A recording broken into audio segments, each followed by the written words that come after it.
أعوذ بالله من الشيطان الرجيم. بسم الله الرحمن الرحيم. الرحمن علم القرآن خلق الإنسان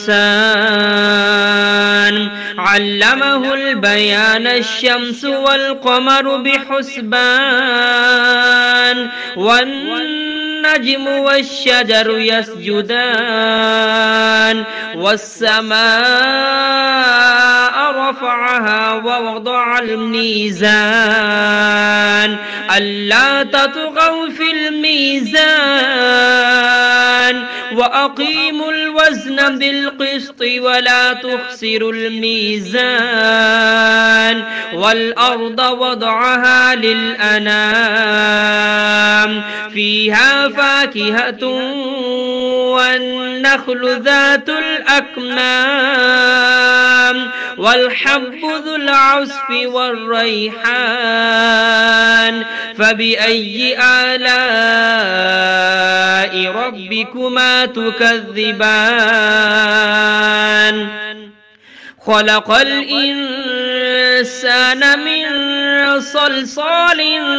كالفخار وخلق الجان من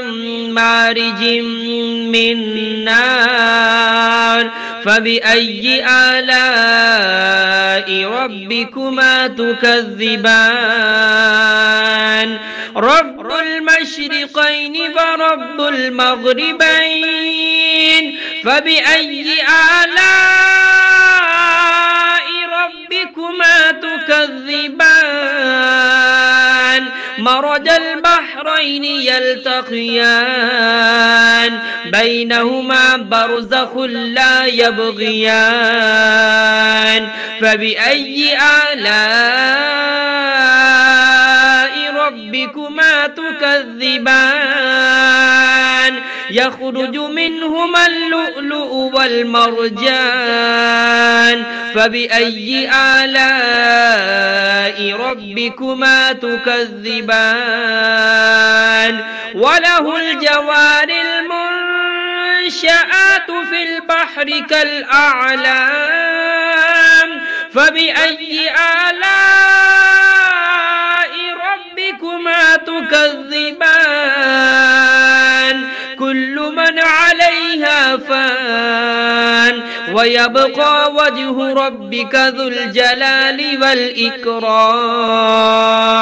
فبأي آلاء ربكما تكذبان يسأله من في السماوات والأرض كل يوم هو في شأن فبأي آلاء ربكما تكذبان سنفرغ لكم أيها الثقلان فبأي آلاء ربكما تكذبان يا معشر الجن والإنس إن استطعتم أن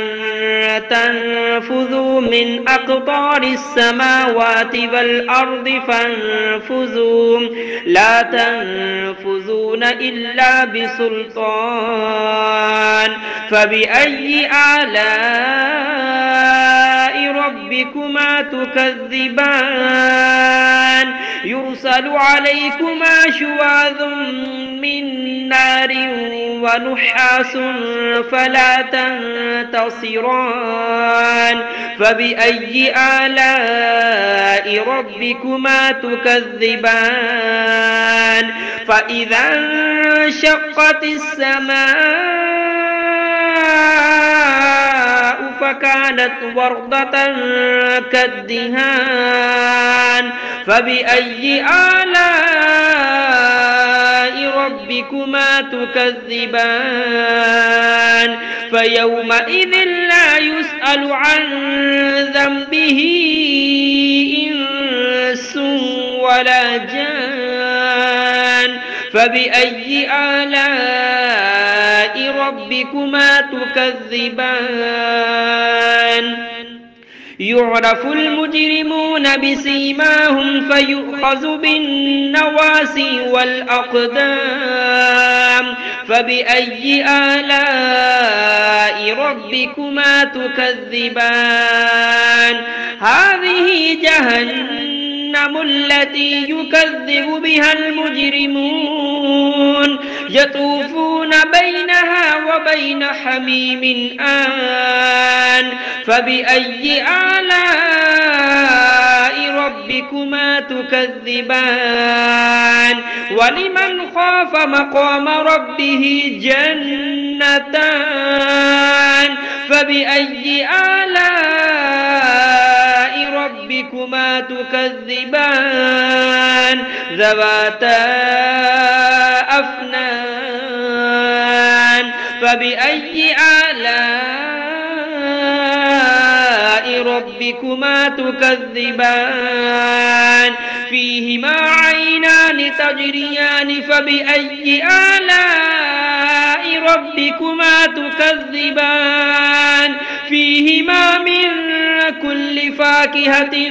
زوجان فبأي آلاء ربكما تكذبان متكئين على فرش بطائنها من استبرق وجنى الجنتين دان فبأي آلاء ربكما تكذبان